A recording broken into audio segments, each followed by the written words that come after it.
আমরা আমাদের মানবিক কুমিল্লার উদ্যোগে আমাদের যে কর্মসূচি 27টি ওয়ার্ডেই কুমিল্লা সিটি কর্পোরেশনের আমাদের ফ্রি মেডিকেল ক্যাম্প এবং বিনামূল্যে ওষুধ বিতরণ কর্মসূচি, সেই ধারাবাহিকতা আজকে 20 নম্বর ওয়ার্ডে আমাদের এই কর্মসূচি পালিত হচ্ছে। আমরা ইতিমধ্যেই আমাদের 10টি ওয়ার্ডের ফ্রি মেডিকেল ক্যাম্প এবং বিনামূল্যে ওষুধ বিতরণ কর্মসূচি আমরা পালন করেছি। সেই ধারাবাহিকতা আজকে আমরা 20 নম্বর ওয়ার্ডে আমাদের সেই কর্মসূচি চলছে।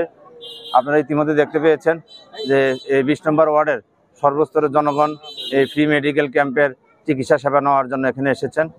আমরা আমাদের এই ফ্রি মেডিকেল ক্যাম্প চিকিৎসা সেবা 27টি ওয়ার্ডের পর্যায়ক্রমে আমরা আমাদের অব্যাহত রাখবো। আমরা সবসময় বলে আসছি যে আমরা প্রথম প্রায়োরিটি দিই যে সমস্ত ওয়ার্ডে বেশি নিম্ন আয়ের মানুষ বসবাস করে, যে জায়গায় বেশি ঘনবসতি এবং আমাদের নিম্ন আয়ের ভাই বোনেরা যারা চিকিৎসা সেবা থেকে বঞ্চিত আছেন। চিকিৎসা সেবা এখন আপনারা নিজেরাও জানেন যে অনেক এক্সপেন্সিভ হয়ে গেছে, ব্যয়বহুল হয়ে গেছে। সেজন্য আমরা যারা চিকিৎসা সেবার থেকে দূরে আছে, যারা চিকিৎসা সেবা নিতে কষ্ট হচ্ছে, আমরা প্রথম তাদেরকে প্রায়োরিটি দিচ্ছি সেই সমস্ত এলাকায়। আমাদের মানবিক কুমিল্লার উদ্যোগে 27টি ওয়ার্ডে আমরা ফ্রি মেডিকেল ক্যাম্প শেষ করবো এবং 60টি ওয়ার্ডে আমাদের বৃক্ষরোপণ কর্মসূচি হবে।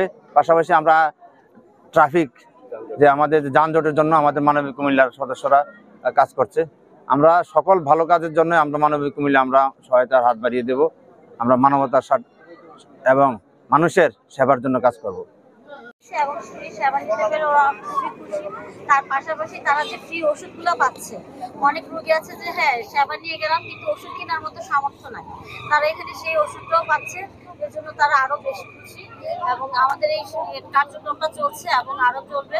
আহ্বান নেতৃত্বে আমরা আশা করি যে আমরা মানুষকে আরো ভালো আরো বেশি সেবা দিতে পারবো। আমাদের উৎপাদক আবু উনি আসলে নিঃস্বার্থভাবে দেশ এবং জাতির মানুষের জন্য এই রাজনীতিকে বাদ দিয়ে মানুষের রাজনীতি করার জন্য উনি মাঠে নেমেছে। কুমিল্লার এই 20 নম্বর ওয়ার্ডটা আমাদের ঠিক ইপিজেডের ঠিক পিছনে। এই জায়গাতে ইন্ডাস্ট্রিয়াল পলিউশন বেশি হয় এবং এই জায়গাতে আমরা সবচেয়ে বেশি রুগী পাচ্ছি স্কিনের রুগী এবং শ্বাসকষ্টের রুগী। এবং এই ইন্ডাস্ট্রিয়াল পলিউশন যদি ঠিকভাবে কাভার করতে না পারে, যে আমাদের মোল্লক চৌধুরী সাহেব উনি কুমিল্লা বাঁচাও প্রোগ্রামও চালাচ্ছেন এই ইপিজেডের বর্জ্য নিয়ে। আমাদের এলাকার মানুষদেরও সচেতন হইতে হবে, এই ব্যাপারে কথা বলতে হবে যে ইন্ডাস্ট্রিয়াল এই পলিউশন হলে এই জায়গায় স্বাস্থ্যসেবা টিকিয়ে রাখা যাবে না। আমাদের এদিকে সর্বোচ্চ রুগী দেখলাম যে স্কিনের সর্বোচ্চ রুগী স্কিন ডিজিজ এই ইন্ডাস্ট্রিয়াল পলিউশনের জন্য, শ্বাসকষ্টের বেশি রুগী হয়। এবং আমাদের এই প্রোগ্রামগুলো আসলে এই যে আজকে 20 নম্বর ওয়ার্ডে আসছি, পরবর্তীতে আরেকটা ওয়ার্ডে যাব, এই 20 নম্বর ওয়ার্ডে আমরা আবার আসবো। এটা আপনাদের সাইকেল ওয়াইজ চলবে, এটাই যে আমরা শেষ চলে আসছি তা না। এবং এই প্রোগ্রামগুলোর মাধ্যমে আমাদের রুগীদের মেসেজ দিতে চাই যে স্বাস্থ্যসেবাটা কেমন হয়। আমরা একদিন রুগী দেখলাম ওষুধ নিয়ে গেল, এটা হবে না, তাদের স্বাস্থ্য ব্যাপারে সচেতন হইতে হবে। এলাকার মানুষও বলতে হবে যে আমাদের এই জায়গায় ইন্ডাস্ট্রিয়ালের জন্য পলিউশন হচ্ছে। এবং কুমিল্লার এই মানবিক কুমিল্লার এই প্রোগ্রাম, আমাদের এই বিনামূল্যে স্বাস্থ্যসেবা, আমাদের traffic control, green city clean সিটির প্রোগ্রাম, ইনশাআল্লাহ সবগুলো প্রোগ্রামই সুন্দর সার্থকভাবে হবে।